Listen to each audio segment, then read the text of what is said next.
Hello, everyone. Hello, welcome. Welcome to this information webinar. We'll just wait for a few moments for additional participants to join. But welcome to this last webinar for the 2025 European Award. We're just under 1 month before the application deadline, so this is a great moment for us to meet and talk about the award and answer your questions. Maybe I could start by presenting myself very briefly. Maybe I have met some of you before, but my name is Juliette. I work in the Art Explorer Foundation as the European Projects Assistant, and I help Leanne run the award this year. Maybe Leanne, you want to present yourself quickly? Yes, so I'm Leanne with Juliet. We are working on the European Award. I'm in charge of this program since 3 or 4 years now. So Juliet will do the whole presentation, and then maybe at the end I will help a bit on the Q&A if there are more specific questions I can help with. Yes, and we are also joined by Fausta, who we're very happy to have today. Fausta, if you want to present yourself quickly. Hi everyone, my name is Fausta and I'm co-founder of Irundu Nonprofit, the winner of 2023 Art Explorer Award for the first category with the project Open Camp. And I'm very happy to be here to talk about the project and about the impact that the award had on our organization. Great. Thank you so much, Fausta, and thank you for coming.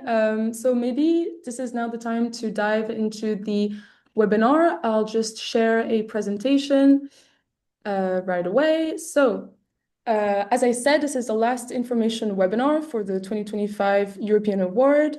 There are quite many of you today, so we'll try to keep things short so that you have time to ask your questions. But maybe for those of you who are not very familiar with the foundation yet, we are a nonprofit arts organization. We are registered as a charity in the UK and as a nonprofit foundation in France. And the main purpose of the foundation is really to share arts and culture with everyone. And we do so by tackling the different social, economic, geographic barriers to access to and participation in culture. And we do this through different initiatives that are in partnership with fellow organizations, NGOs, artists, and communities. And actually, this European Award is one of these initiatives. As Leanne said, it's one of our oldest initiatives. The European Award is an award that is open to all nonprofit European cultural organizations. And its purpose is really to encourage innovative forms of audience engagement and participation in arts and culture. And it does so by supporting novel and interesting original projects across art forms that can then be shared in Europe. So we are currently in the call for applications period of the 2025 European Award. The deadline for applying is July 9th. So as I said, you have a little under a month to draft and click submit on your application portal. So on who can apply, who can participate in the award, as I said, it's an award that is open to nonprofit cultural organizations, but of very different typologies and sizes. It could be museums, theaters, grassroots, artist collectives, opera houses, you name it. And then obviously it's an award that is open across art forms. So theater, dance, music, fine arts, circus arts, literature, we're very open. We're also open in 39 countries, so which you can see here on this beautiful map. But this includes the 27 EU member states, but not only. We're also open in Iceland, Liechtenstein, Norway, Switzerland, the UK, and also countries from the Western Balkans. And most recently, we're very happy to open and expand the award to Ukraine this year. So on what is at stake with this European award. So when you apply to the European award, you will have to select the right category for your organization. And that will depend on your annual budget for the year 2024. So if you have a budget that is under 500,000 euros a year, then you have to apply to category 1, which offers one award of 30,000 euros. If you're between 500,000 and 2 million euros a year, then you apply to category 2. That is one award of 40,000 euros. And then if you're above 2 million euros a year, then category 3, and that's 50,000 euros. So you don't have the choice. You have to really select the right category for you. But then when you select that category, you also become automatically eligible for 2 additional awards. That is the Audience Choice Award and the Special Jury Award. Each of them is worth 30,000 euros. The Audience Choice Award is an award that is chosen by the general public, who will be given the opportunity to select their favorite shortlisted projects on our website. And the Special Jury Award is an award that will be unanimously chosen by the jury for a project that has held their attention and which they believe has great future potential. So in total, 5 awards that are at stake for this year. Now, if you want to apply, you need to answer a few eligibility criteria. All of them are detailed on our award rules, which you can find on our website. But when applying, you can either submit a new project, so a project that has yet to exist, but which you would like to kickstart with the award, or you can submit a project that has existed for a few months or even years, but which you would like to expand with a new dimension. Those are the 2 possibilities for applicants. One thing that we request winners of the award is to launch their project in the year that follows the award ceremony. So in this case, projects will have to be launched in the year 2026. And then one thing that is important is regarding the budget. The award income cannot go over 80% of the total expected budget for the project. When you will apply on the application platform, you will be able to download a budget table where you will have to clarify where at least 20% of the total budget will come outside of the award, and you will have to clarify the sources, the percentage compared to the total, and also the status of these additional resources, if they're expected, if they're confirmed, but you will find all of this on the application platform. So now, even if you are eligible to apply, you still have to answer these 4 selection criteria. Again, all of these criteria are detailed on our award rules and you will have access to them. But briefly, one thing that we recommend you guys to do is when drafting your application presentation and your project presentation to follow the structure of these criteria. So to go from 1 to the 2nd to the 3rd to the 4th and then detail your project in this way. It's usually the easiest way for you to explain your project and it's the easiest way for us to understand it. But so briefly, the first criteria is the criteria of innovation. Innovation here is not necessarily understood in terms of digital innovation. It can take many forms, but it's really in terms of audience engagement. And innovation will be assessed based on what has already been done in your country or what has been done elsewhere in Europe. Then there's the criteria of partnership. The jury will pay special attention to projects that aim to develop bridges not only within the cultural sector, but also beyond, with actors from the educational, health, social sector. And this notion of societal anchorage is very key to reaching these audiences.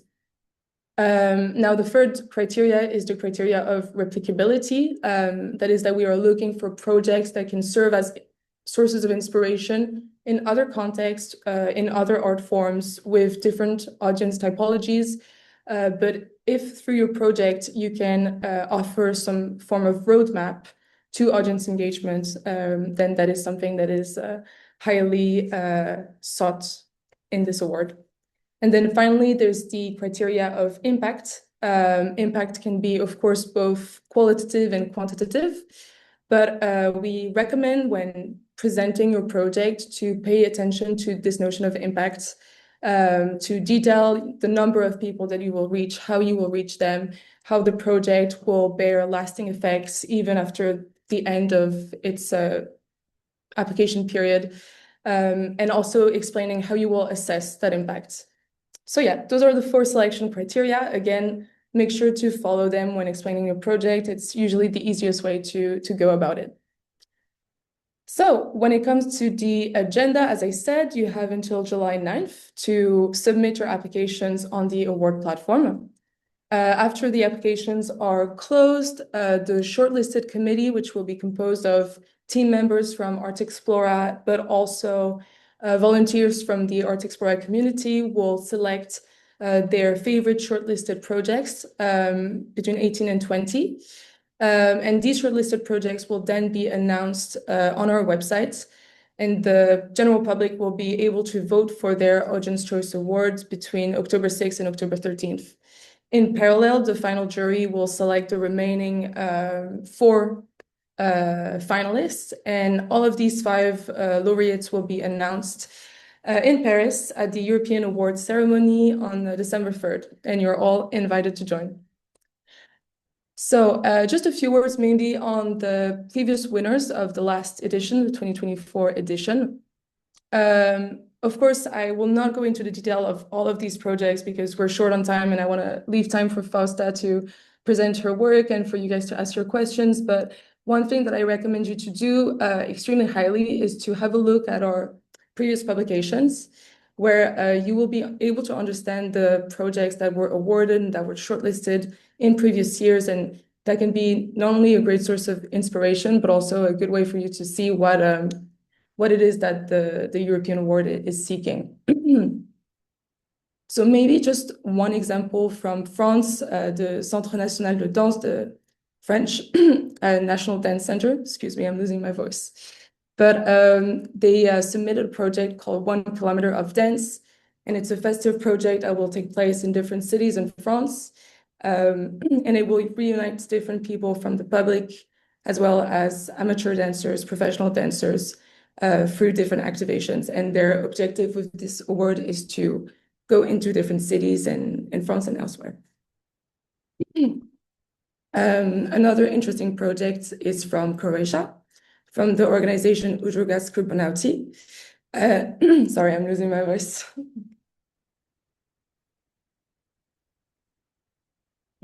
Apologies. But yes, with this project, the organization is aiming to foster societal dialogue between women in the only penitentiary center of the country and people from the general public through the creation of short stories that will be transformed into short films. So now to use the platform, you can, of course, create your account. We recommend you to do so as soon as possible. I will show you very briefly how to use it. I don't know if you can still see my screen. Nope. Okay. So this is what the award platform looks like. Once you've created your accounts, you can start your application. So here, for instance, I've started my application. I can go to my application. This is what it looks like. You will see in general that the application platform is very easy to use, and it's a very light application process. One thing that you have to do is to complete your first tab, which is your profile tab. It's very generic information about your name, your contact details, but it's just to allow us to reach you in case we have some questions and in case something is missing from your application. Once you're done with this profile tab, you can just save and go to the next tab. Once you're done, you can move freely between all of these tabs. You have then the organization tab, which is, again, very generic information about your organization, your structure, your legal entity, your size, your address. And then, of course, the most important part of the application platform is the Your Application tab. This is where you'll be able to present the details of your project. So the category of projects, the number of people you will reach, the type of people that you aim to reach. And then, of course, the most important part is the general presentation. So this is a document that you will have to attach to your profile. It's still a short presentation because it's maximum 5 pages.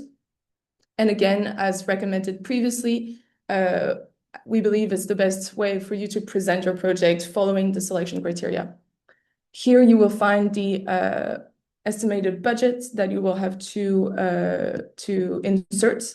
And we've put here a downloadable budget template, which you can use and which we've created for an easier construction of your budget. Here is the video presentation. It's not mandatory, it's optional, but we recommend you to send it to us because it's a good way for you to present your project in your own words, and then it's an easier way for us to understand you, get to know you, and yeah, have a better sense of your project. Here you can put additional files that can relate to press reviews of previous projects that you have done or previous iterations of this project that you're submitting. Then there's the attachments tab, and then finally there's closing your application. You will not be able to submit your application by accident because you will have to go through this tab, fill it in, and then click submit. So no worries, there's no risk of accidentally submitting your application before it's ready.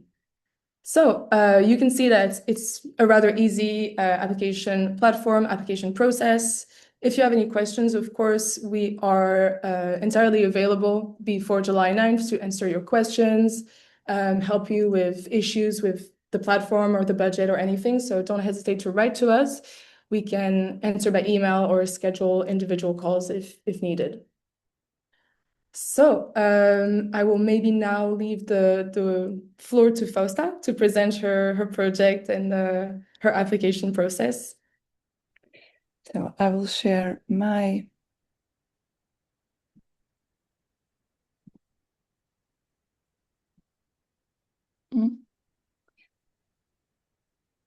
my screen.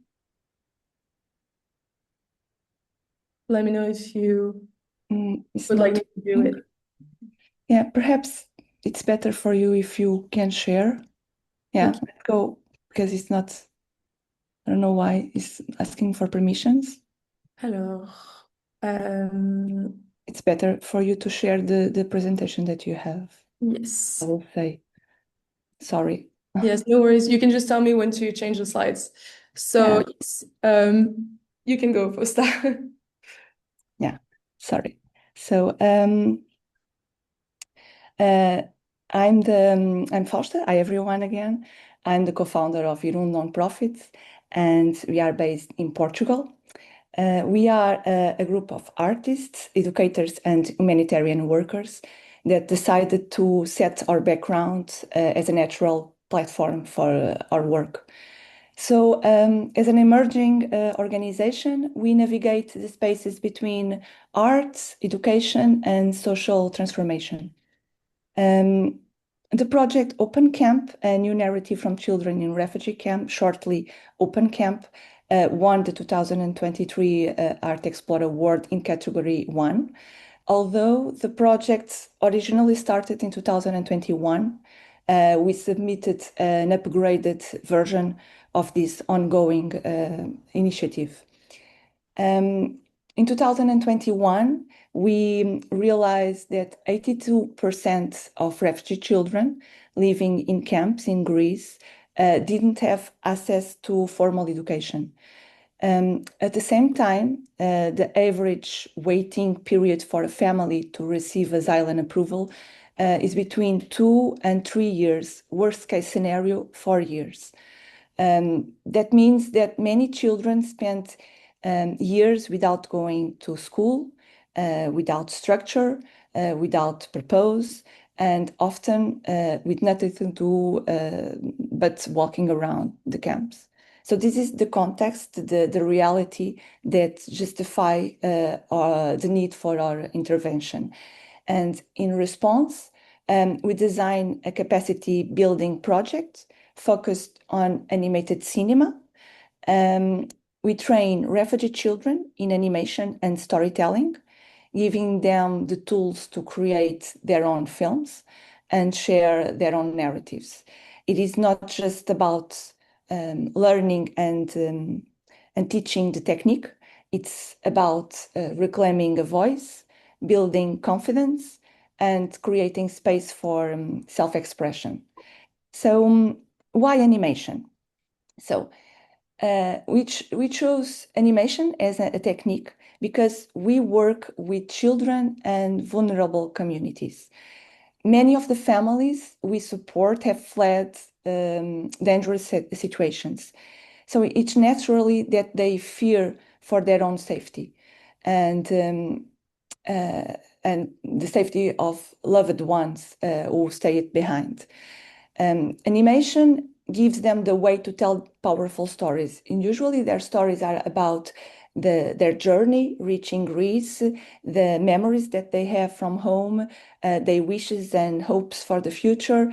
And animation gives them this tool to tell their narratives without compromising their privacy. So it offers privacy while still allowing full expression. But there's another reason why we chose animation, because animation takes time.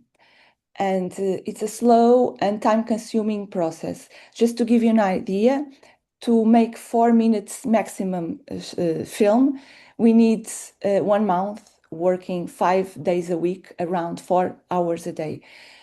And that might sound like a limitation, but from our perspective, it's actually one of the project's strengths because time um, um, help us to rebuild learning routines. Time allows us to create a safe and trusting environment for the participants. Of course, we follow the safety and well-being protocols set by our partners, and whenever necessary and possible, we include a psychologist in our team to ensure a proper emotional support. In 2021, the refugee children we work with created several short animated films, some of them already awarded in film festivals. But for the Art Explorer Award, we decided to take the project a step further. We realized that after the Irundu team left the camps, no one was in position to continue the workshops. So our work had impacts, but it wasn't sustainable on its own. For Art Explorer Award, we upgraded. So we decided to train future trainers, selecting staff and volunteers from our local partner organizations. And our local partner organizations are in Greece since the influx of migrants started. So the idea was simple, to build local capacity so that these organizations could offer animation workshops as an ongoing service available to the refugee community. Still, I want to talk a little bit about this slide, about how we work, the process when in the field, when in working with the refugee communities.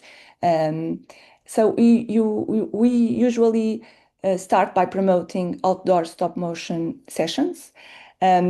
This means we set a camera and everything. And so please, the other way. No, no worries. I will say when you need to. Okay. Thank you. To share. No worries. So as I was saying, we set everything outdoor, a camera, tripod, everything. And we welcome everyone to try out how animation cinema works. Doesn't matter if it is a refugee, if it is a volunteer, if it is a aid worker, if it is a teenager, an adult, doesn't matter. Everyone is welcome to try out. And we believe it is much easier for participants to sign up after trying animation themselves. This way, they understand what is involved and what kind of commitment is required. Only after we make smaller groups, dedicated groups with participants who are really willing to commit to a long-term creative process. In this slide, you can see Noor. Noor is a girl from India, and she's animating sand. And this was just an exercise. I will ask to Juliette to click on not that one on the square. That's clear. Yeah, that's where. Yes, please. Is opening? Yes, I just have to share Screen. my screen again. Oh, I think I'm there. Okay. So yeah. So this is Sands animated by Noor. You can play. Thank you. And believe me, Sands, it is extremely difficult to animate, it's extremely challenging, even for a professional amateur. And this was her first experience with animation. Thank you. You can go back. Um, and she was precise and perfectionist, as you could see in the video. And she chose to animate a mandala because she told us how much she misses a traditional festivity from her hometown, one where mandala was the main theme. And this was just an exercise. It's not her film. After she made a film with another girl from Afghanistan, and both made told the story, create a narrative. But this was just an exercise for her to try how animation feels like, and she made this beautiful exercise with sand. So we can change the slide, please. Next slide. After the films done, after we finish the films, we don't want to keep them for ourselves, of course. So besides uploading them to our YouTube and Vimeo channels, we organize screening sessions. Always first for the refugee community, and after for the local Greek community. We also organize sessions in schools to spark conversations around migration, as you know, is one of the most urgent issues of our time. And in Greece, last year, we even had the opportunity to present a project to an Erasmus group of humanitarian workers from several nationalities. Whenever possible, we organize outdoor screenings, as you can see here in these pictures, because they reach much more people, and because, let's be honest, summer nights in Greece are the perfect setting for screening films. So next slide, please. About the project impact. Last year, we trained 36 refugee participants.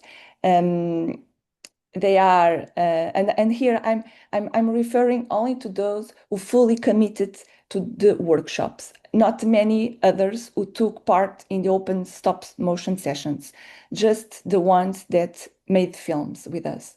These participants came from Somalia, Afghanistan, Iran, India, and Syria. You have all the nationalities listed here. And in total, we delivered 360 hours of workshops. We collaborated with 7 partner organizations, all of them in Greece, working since the influx of migrants started and providing essential service for the refugee community. We worked in 2 refugee camps, one in mainland Greece in the north, near the Albanian border, and another one in Lesbos Iceland. As a result, the participants created 4 short animated films. And just yesterday, we received the news that one of those films was selected for a film festival in Italy, in Cantabria. We also trained, and this was our main upgrade for the project, trained 4 future trainers from our partner organizations, 2 from France, 1 from Spain, and 1 from Germany. So far, we've held 7 public screenings, and we plan to increase this number through upcoming festivals and schools visits. So next slide, Juliette, please. Finally, and this is my last slide, about the impact of the award on Irundu as an organization. Beside the obvious, being able to implement the project, we were positively surprised by things we didn't expect at the beginning. We were invited to attend the Art Explorer Award ceremony, not just once, but twice.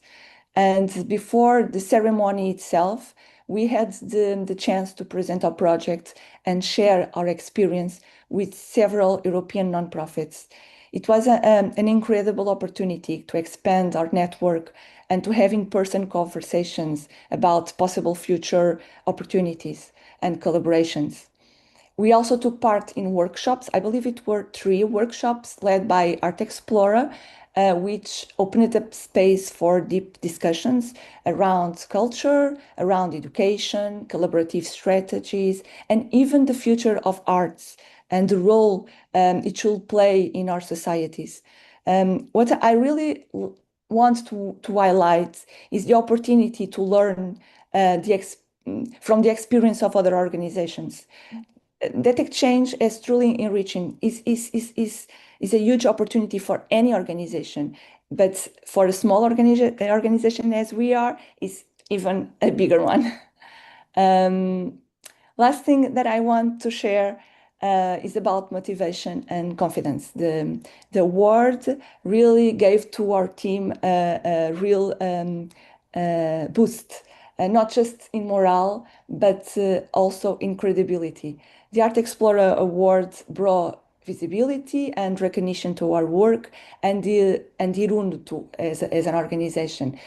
What we are doing now, we are adapting the methodology we've been using with the refugee community in Greece to public schools in Portugal. And we are working with a school that saw the migrant number of students increasing 50% from 2022 to 2023. So through cinema, we create workshops where Portuguese and migrant students work together, using creativity to learn about each other and themselves. Is all about promoting integration through the arts in an educational setting. This new approach is being supported by a program called Parties and Art for Change, promoted by one of the biggest foundations in Portugal, the Carlos Gulbenkian Foundation, and La Caixa, Spanish Foundation. And we have no doubt that the Art Explorer Award was a key factor in the success of the application for this project. So to finish, I would like to say some words to all the organizations still wondering whether it's worth the effort of filling out the forms and submitting a project. So yes, go for it.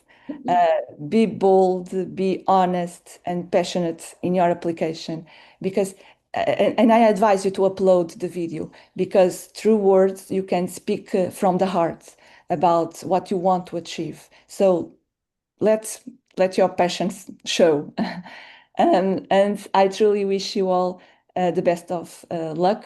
And once again, thank you so much, Art Explorer, for the prize, for the continuing of your work to engage more people with the arts in powerful and creative ways. Thank you. Thank you so much, Fausta, for the story of your incredible project. And we're so happy that we've stayed in touch since you've been awarded in 2023. It's truly an amazing project, and it's really good to hear that it continues to expand and find new opportunities. Yeah, as Fausta said, one of the key success of the award is not only the financial support that it offers the laureates, but it's also the sort of network of practices and of professionals that it has developed in the past 4 years, and for now an informal way, but soon to be a formal way, because we are planning on launching a network of practitioners. But yeah, it's wonderful to see these shortlisted projects, laureate projects, and also just applicants from different years encounter each other during or professional workshops and other opportunities. So yeah, thank you so much, Fausta. Maybe I will now stop the screen sharing and leave time for everyone's questions. So I see that some of them have already been written in the chat, but so the last one. Okay, from Marnie, that is one long question, Marnie. How many projects will be supported in each category this year? So it's one project that is supported per category. There are three main awards for the three categories that applicants apply to. So one award for category one award for category two, and one award for category three. But then there are these two additional awards that all applicants become automatically eligible to. And these two awards, the Audience Choice Award and the Special Jury Award, exist beyond the three categories. So what does the project reporting process look like? The reporting process is rather light. For us, it's really just a way to understand, assess how the award has allowed you to launch your project. But in other cases, it's not like a heavy reporting process. You don't have to, give us targets or things like this. It's just for us a way to follow up on what you're doing.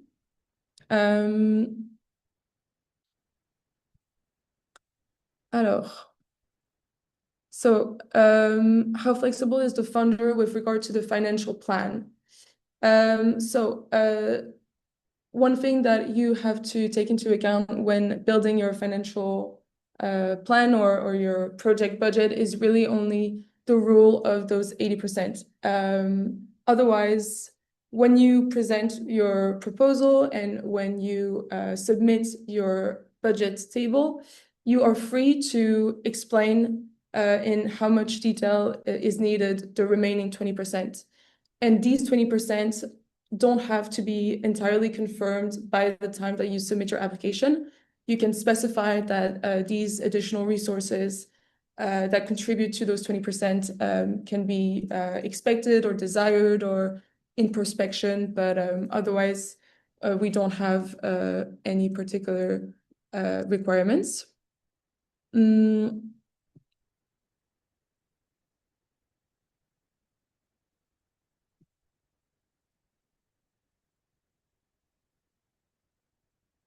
So does the award come before the money has been spent or afterwards? The award income cannot retroactively contribute to the project.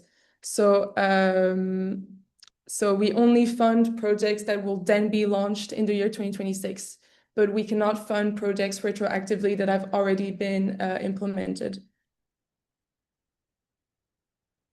Could you please go back to the criteria and explain them once more? The documents have to be formed based on these four categories, right? So I can show again the four criteria on my screen so that it's easier for you to look at them. But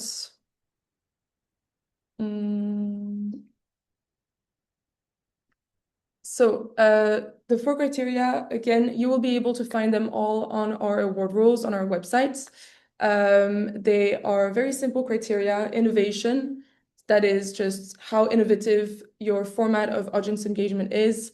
Partnership, that is how much you're seeking to develop collaborations with actors from the cultural sector and beyond the cultural sector.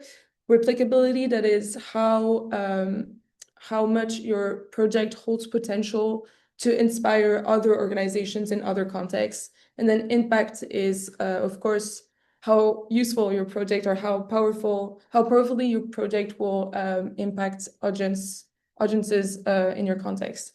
And with regards to the application proposal, it's just a recommendation for you to structure it following these four criteria. It's not an obligation, but usually it's the easiest way for you to explain your project and then for us to review it. Again, the four criteria are listed and detailed on our award rules, which are on our websites. Is it correct that the project cannot be started or finished before the application? That is correct. Unless you are applying for a pre-existing project.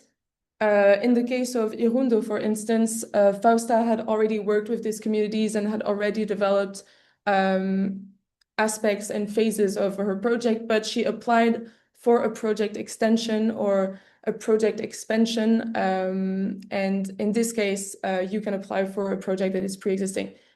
The only requirement is for this pre-existing project to bring in a new dimension, to expand in a novel way.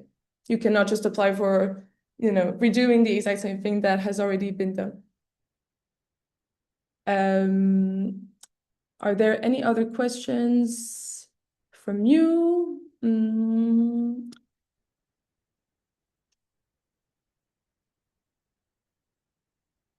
trying to see, but don't hesitate to ask your questions.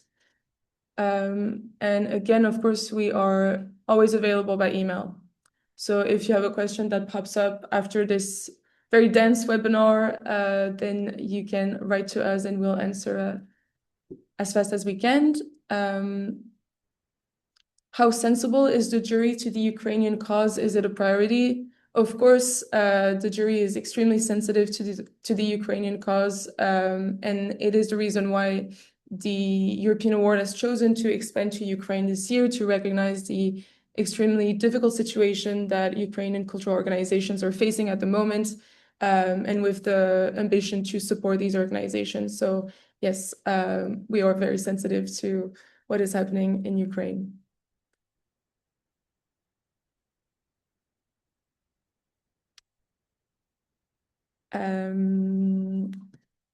If any of you have other questions, don't hesitate to write them. Oh, are international partnerships an important part of your proposal? So international partnerships, not necessarily. It is always interesting to have projects that are carried by different partners from different European countries, of course. And some applicants this year are indeed mutualizing their application for a single project. But it doesn't have to be an essential part of the proposal. It's just if it contributes to the originality, the success, and the how can I say, interest of your project, then of course you should highlight it. Oh, I'm sorry, Bognara, you missed the first 20 minutes, but don't worry because you will be able to find the webinar online. We will post it on our YouTube channel, so you will be able to view it again. And all of you, if you just forgot a part or you stopped listening or you couldn't understand my cracky voice, then you can go back to the YouTube channel. And we will also send it by the end of the day, along with the presentation.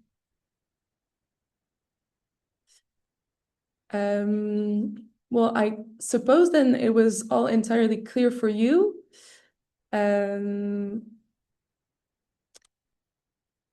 Will there be a public defense, Mathieu, or you do you mean like a defense of the proposal in front of the jury or the shortlisted committee? In which case, no, there's no public defense. Yeah, you can just you will be able to meet us, but it will not be a defense in the sense of a formal defense in front of the final jury, if that is your question. My question is, can a fresh NGO apply for the grant, or do you need to have financial history? No, there's no requirement for you to have several years of existence. That can be the case in other calls for applications. In our case, you do not have to be an old NGO, you can be a fresh NGO. So yes, you can be a very new association or organization. You just need to have a legal entity when applying, but that legal entity can be rather new. Our partner organization is not an NGO, but the city council. Is it allowed? Yes, partnerships with public bodies is allowed. So yes. And again, if you have specific questions on your applications, feel free to email us and I will be more than happy to schedule a one-to-one to answer specific questions on your specific applications, because all applications are very different, and I'm sure that you will come up with different questions when mounting your project. So feel free to write to us.